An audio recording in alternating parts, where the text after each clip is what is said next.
সোণাপুৰৰ কচুতলিত ইতিমধ্যে প্ৰায় সপ্তাহৰ পূৰ্বে ইয়াত যি উচ্ছেদ চলিছিল আৰু এই উচ্ছেদৰ সময়ত ইয়াৰ পৰা কেইবাশ ঘৰ লোক অবৈধভাৱে ইয়াত ট্ৰাইবেল বেল্টৰ ভূমিত তেওঁলোকে দখল কৰি বহি থকাৰ এটা অভিযোগ উঠিছিল আৰু তাৰ পিছত চলিল প্ৰশাসনৰ উচ্ছেদ আৰু প্ৰশাসনৰ উচ্ছেদ কৰি তেওঁলোকে এনেদৰে বিভিন্ন ঘৰ পকী ঘৰে হওক বা কেঁচা ঘৰে হওক সকলো ভাঙি তেওঁলোকে ইয়াৰ পৰা এই লোকসকলক উচ্ছেদ কৰিছিল আৰু মুকলি কৰিছিল যি চৰকাৰী ভূমি আচলতে বিধিবৰ্হিভূতভাৱে তেওঁলোকে দখল কৰিছিল বা তেওঁলোকে বেদখল কৰি তেওঁলোকে এই ভূমি যি ট্ৰাইবেল বেল্টৰ ভূমি নিজৰ নামত কৰি লোৱাৰ চেষ্টা কৰিছিল আৰু ইয়াতে থাকি তেওঁলোকে পকী ঘৰ সাজি ইয়াৰ স্থায়ী বাসিন্দা হ'বলৈ তেওঁলোকে চেষ্টা কৰিছিল সেয়া প্ৰশাসনে উচ্ছেদ কৰিছিল উচ্ছেদ কৰাৰ পিছত গোটেই বিষয়টো যেতিয়া আদালতৰ মজিয়া পালেগৈ আদালতে ইতিমধ্যে গোটেই এই বিষয়টো স্থিতাৱস্থা বাহাল ৰাখিবৰ বাবে সাময়িকভাৱে নিৰ্দেশ জাৰি কৰিছিল আৰু নিৰ্দেশৰ পিছত এনে কিছুমানো খবৰ আহিছিল যে ইয়াত একাংশ লোকে পুনৰ গৃহ নিৰ্মাণ কৰিছে অৰ্থাৎ আদালতৰ যিটো নিৰ্দেশ সেই নিৰ্দেশমৰ্মে তেওঁলোকে যি স্থিতাৱস্থা বাহাল ৰাখিব লাগে সেই স্থিতাৱস্থা বাহাল ৰখা নাই যি কাৰণত আজি দেখা পোৱা গৈছে পুনৰ বহু পৰিমাণে আৰক্ষী ইয়ালৈ আহিছে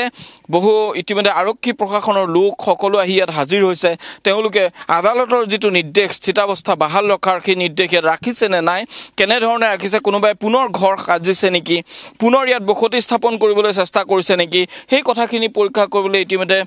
স্থানীয় যিগৰাকী ডিচিপি গুৱাহাটী মহানগৰ আৰক্ষীৰ পূব আৰক্ষী জিলাৰ ডিচিপি গৰাকী তাৰ সমান্তৰালকৈ চক্ৰ বিষয়া সকলো আহি ইয়াত উপস্থিত হৈছে সকলোৱে পৰীক্ষা কৰি থৈছে এই মুহূৰ্তত আমি ইয়াৰ কিছু দৃশ্যাংশ দেখুৱাব বিচাৰিছোঁ ডিচিপি মহোদয় আছে মই তেখেতৰ লগত কথা পাতিবলৈ বিচাৰিম যে আজি ইয়াৰ যিটো স্থিতাৱস্থা বাহাল ৰখাৰ ক্ষেত্ৰত ন্যায়ালয়ৰ যিটো নিৰ্দেশ সেইটো কেনেধৰণে আছে সেয়া আমি তেওঁৰ লগত কথা পাতিবলৈ চেষ্টা কৰিম কিন্তু মই ইয়াৰ পৰিৱেশ দেখুৱাইছোঁ চক্ৰ বিষয়াগৰাকী ইতিমধ্যে সোমাই গৈছে আৰু আনফালে সেই ভিতৰত বহু ঘৰ ভঙা হৈছিল আৰু সেই ঘৰসমূহতো পুনৰ গৃহ নিৰ্মাণ কৰিছে কোনোবাই সৰু সৰু শৌচাগাৰ বা প্ৰস্ৰাৱগাৰ এনেধৰণৰ ঘৰো নিৰ্মাণ কৰাৰ খবৰ আহিছিল আৰু সেই খবৰৰ ওপৰত ভিত্তি কৰি ইতিমধ্যে প্ৰশাসনৰ তৰফৰ পৰা ইয়াত জাননী জাৰি কৰা হৈছে যে মাইক যোগে সকলোকে সাৱধান কৰি দিয়া হৈছে যে কোনো লোকে যাতে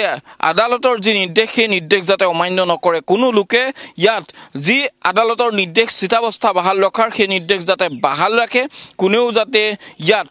পুনৰ গৃহ নিৰ্মাণেই হওক বা অন্যান্য কাম কৰি আদালতৰ সেই নিৰ্দেশৰ বিৰুদ্ধে নাযায় তাৰ সেই স্থিতাৱস্থা বাহাল ৰখাটো যিহেতু প্ৰশাসনৰে দায়িত্ব গতিকে প্ৰশাসনে সেই নিজৰ দায়িত্ব পালন কৰিবলৈ আহিলে কিন্তু আজি দেখা পোৱা গ'ল অভিযোগবোৰ উঠাৰ দৰে ইয়াত কিন্তু কোনো ধৰণৰ তেনে নতুনকৈ গঢ় লোৱা বা নতুনকৈ ঘৰ সজা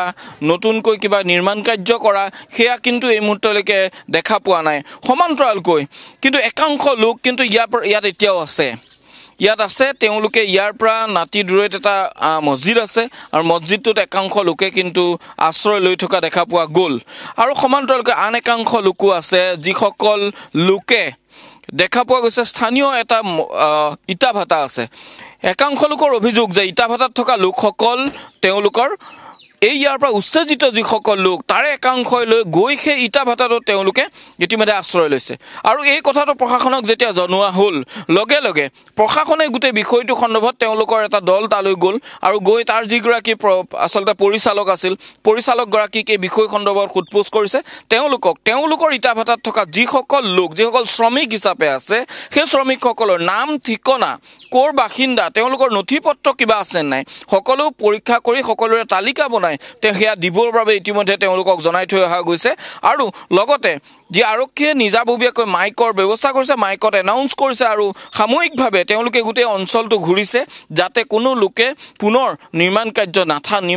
নকৰে বা নিৰ্মাণ কাৰ্য পুনৰ কৰি আদালতৰ যি নিৰ্দেশ সেই নিৰ্দেশ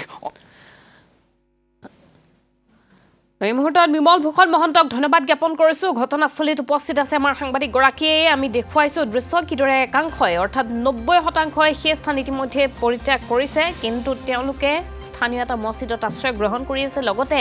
এটা ইটা ভাটাতো আশ্ৰয় গ্ৰহণ কৰি আছে তাৰ একাংশ লোকে আৰু সেইসকল লোকৰ নাম ঠিকনা বিচাৰিছে আৰক্ষী প্ৰশাসনে ইতিমধ্যে উচ্চপদস্থ বিষয়াসকল গৈ উপস্থিত হৈছে কচুতলিত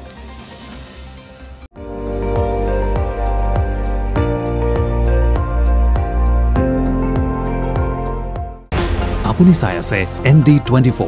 সৰ্বশ্ৰেষ্ঠ নহয় সৰ্বোত্তমৰ দৌৰ